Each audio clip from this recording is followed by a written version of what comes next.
আসসালামু আলাইকুম।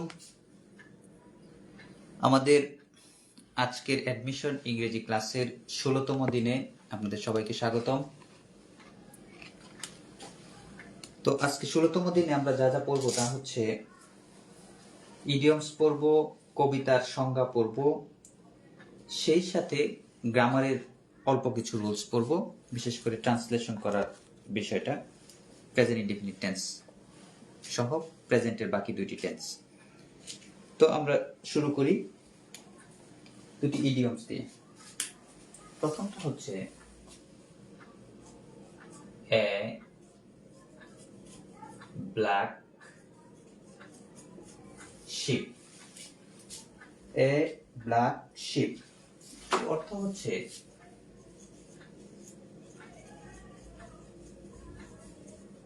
কুলাঙ্গার বা খারাপ ব্যক্তি।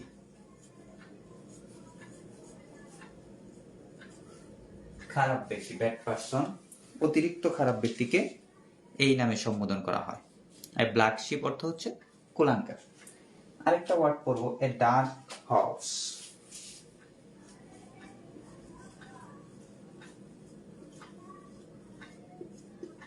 এ ডার্ক হর্স, কালো ঘোড়া। এর অর্থ হচ্ছে রহস্যময় ব্যক্তি। অর্থাৎ ব্ল্যাক শিপ দ্বারা বোঝাচ্ছে খারাপ চরিত্রের মানুষ, আর ডার্ক হর্স দ্বারা বোঝাচ্ছে রহস্যময় ব্যক্তি। এখন আমরা একটা বিশেষ উক্তি পড়ব বা কবিতার সংজ্ঞা দুইভাবে আমরা পড়তে পারি, দুই কাজেই ব্যবহৃত হবে। আমাদের পরীক্ষার জন্য খুবই খুবই কমন একটা বিষয়। আর যেহেতু আমরা পড়াশোনা করি, শিক্ষিত মানুষ হিসেবে কবিতা কাকে বলে এটা আমাদের জানা থাকা উচিত। সেটারও একটা সংজ্ঞা এইখান থেকে হয়ে যাবে। পোয়েট্রির সংজ্ঞাটা এরকম একটা সংজ্ঞা রয়েছে, এটা আমরা শিখব। পোয়েট্রি ইজ দি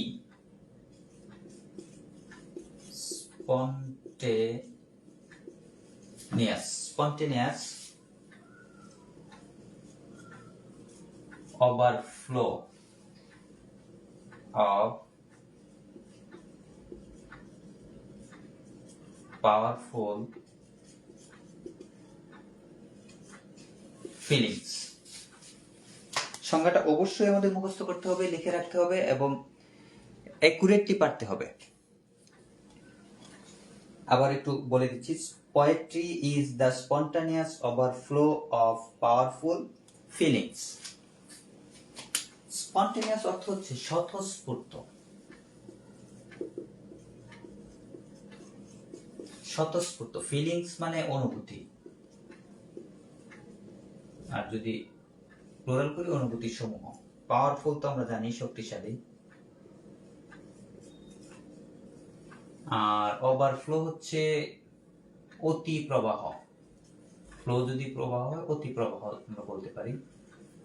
অতি প্রবাহ। পোয়েট্রি তো কবিতা, এটা লেখার দরকার নেই, তবু লিখে দিলাম। অর্থাৎ কবিতা হচ্ছে আমাদের মনের শক্তিশালী অনুভূতির স্বতঃস্ফূর্ত অতি প্রবাহ। অর্থাৎ স্বতঃস্ফূর্ত প্রবাহটা আমাদের মনের যে আবেগ আকাঙ্ক্ষা, এটাকেই আমরা কবিতা হিসেবে চিহ্নিত করি।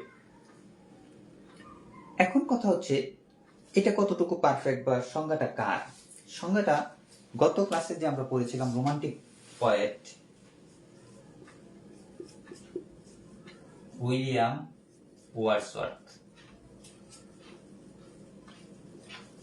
বিখ্যাত রোমান্টিক পোয়েট উইলিয়াম ওয়ার্ডসওয়ার্থের লেখা এই সংজ্ঞাটা খুবই গুরুত্বপূর্ণ। আমরা ব্যক্তি জীবনে কোথাও কথা বলার ক্ষেত্রে যে কবিতা কাকে বলে এটা আমরা ইউজ করতে পারি, ঠিক সেই সাথে আমাদের পরীক্ষার জন্য অত্যন্ত গুরুত্বপূর্ণ একটা কোটেশন প্লাস কবিতার সংজ্ঞা হিসেবে। ওকে, আমরা এখন একটু গ্রামারের আইটেমে যাব। এই তিনটা লাইন আমাদের পারতে হবে, বিশেষ করে কবিতার সংজ্ঞাটা আমাদের অবশ্যই পারতে হবে। গ্রামার থেকে আমরা গত দুইটি ক্লাসে পাস্ট টেন্স বিভিন্ন অংশ পড়েছি, পাস্টের অভ্যাসগত ব্যাপারগুলা কি সেগুলি পড়েছি, এবং ফিউচারের কথা নিয়ে আমরা গত আগের ক্লাসে কথা বলেছি, অর্থাৎ আমাদের 14তম ক্লাসে। তারই ধারাবাহিকতায়, যেহেতু আমরা অল্প পরিমাণ সময় নেই ক্লাসে, সুতরাং ভাগ ভাগ করে পড়তে হচ্ছে। আজকে আমরা প্রেজেন্ট টেন্সটা একটু দেখবো এবং ক্লিয়ার করবো ইনশাআল্লাহ। আমরা একটু আগের ধারাবাহিকতায় শুরু করি। যদি আমরা পাস্টে পড়েছিলাম তাম, তো, তেন এবং গত শব্দ যদি থাকে গতকাল, গত বছর। আর ফিউচারে যেটা পড়েছিলাম সেটা ছিল ব, বে, বেন। অর্থাৎ পাস্টের 3-4টা শব্দ আমরা পড়েছি, ফিউচারের 3-4টা শব্দ আমরা পড়েছি। এখন কথা হচ্ছে, যদি ভার্বের সাথে এই ওয়ার্ডের অংশগুলি না থাকে, অন্য যত বাক্য আমরা পাবো সবগুলি হচ্ছে প্রেজেন্ট টেন্স। অর্থাৎ পাস্ট এবং ফিউচারের চিহ্ন যদি না থাকে, আমরা এভাবেই লিখতে পারি, পাস্ট ও ফিউচারের, আপনি আপনার মতো করে নোট করবেন, চিহ্ন না থাকলে বাকি যত টেন্স আছে, বাকি যত বাক্য আছে আমরা প্রেজেন্ট টেন্সে করার চেষ্টা করব। আরেকটা ব্যাপার বলে নেই, যদি কোনো বাক্য আমরা আইডেন্টিফাই করতে অক্ষম হই, যে আমরা বুঝতে পারতেছি না এটা কোন বাক্য হবে, সেটা অবশ্যই আমরা প্রেজেন্ট টেন্সে লিখবো, যেটা আমাদের বুঝতে সমস্যা হবে। আর যেগুলো আমরা বুঝবো যে এটা পাস্ট, পাস্টে লিখবো, যেটা ফিউচার, ফিউচারে লিখবো। প্রত্যেকটা ভাগ ভাগ আমরা আলোচনা করেছি, আজকে প্রেজেন্টেরটা শেষ করব। প্রেজেন্ট যদি আমরা দেখি যে অতীত নাই, বর্তমান, ভবিষ্যৎ নাই, তাহলে এটা প্রেজেন্ট। প্রেজেন্টের 3টা টেন্স আমরা পড়বো। একটা হতে পারে যে আমরা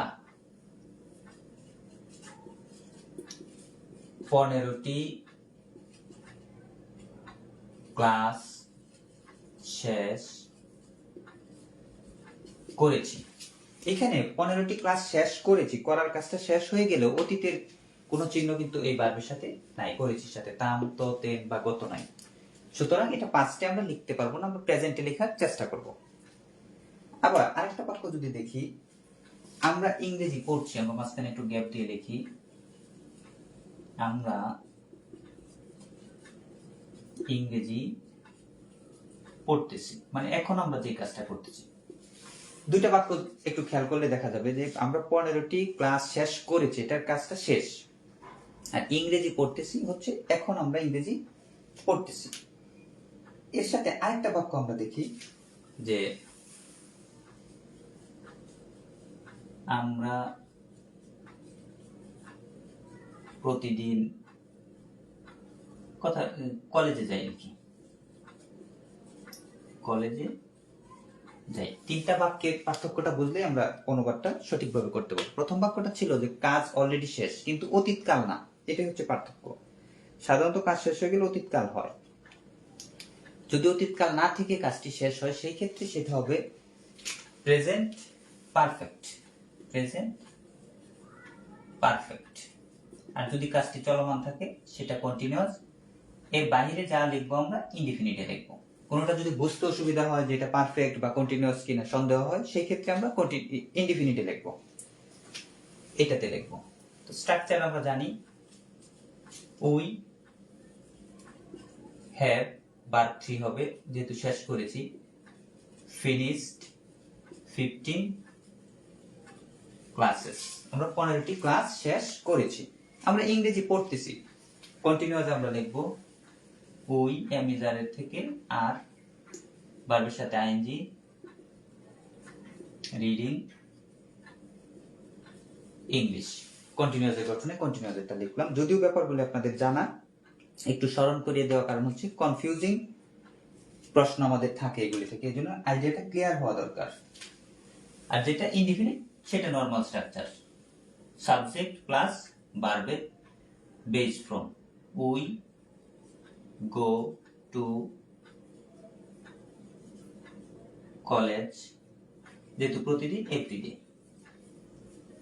এই এভরিডে দিয়ে একটু বলে নেই, গত এক্সামে আমরা দিয়েছিলাম অতীতকালের এভরিডে থাকলে কিন্তু প্রেজেন্ট ইনডিফিনিট টেন্স হবে না, সেটা অতীতকালের অভ্যাস অনুযায়ী লিখতে হবে, অর্থাৎ ইউজড টু ব্যবহার করে। সুতরাং এভরিডে থাকলে আমরা প্রেজেন্ট ইনডিফিনিট লিখে ফেলবো না, একটু বিবেচনা করে দেখবো এটা আসলে বর্তমান নাকি অতীতকালের। তো আমরা ক্লাসটা একটু রিভাইজ দেই। প্রথম কথা হচ্ছে এ ব্ল্যাক শিপ অর্থই হচ্ছে কুলাঙ্গার বা খারাপ ব্যক্তি। এ ডার্ক হর্স কালো গোরা এমনিতে, কিন্তু এর মূল অর্থ হচ্ছে রহস্যময় ব্যক্তি। আর কবিতার একটা চমৎকার সংজ্ঞা পড়লাম, সেটা হচ্ছে poetry is the spontaneous overflow of powerful feelings. কবিতা হচ্ছে মানুষের শক্তিশালী আবেগের শতপ্রবাহ। স্বতঃস্ফূর্ত অতিপ্রবাহ মানে শতপ্রবাহ বলা যায়। তারপর আমরা টেন্সে আসলাম। টেন্সের ক্ষেত্রে যেসব টেন্সে আমরা অতীতকালের চিহ্ন পাবো না এবং ভবিষ্যতের চিহ্ন পাবো না, সবগুলি প্রেজেন্ট টেন্সে আমরা লিখবো।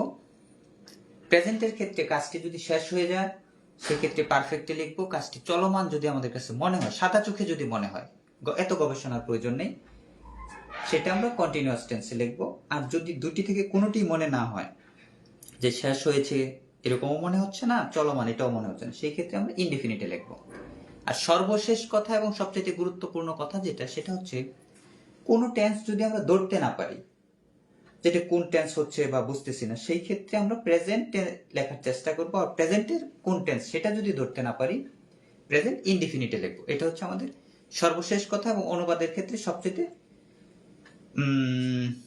পারফেক্ট কথা বলা যায়। কারণ ধরতে না পারলে আমরা ইনডিফিনিটে লিখলে হওয়ার সম্ভাবনাটা একটু বেড়ে যায়।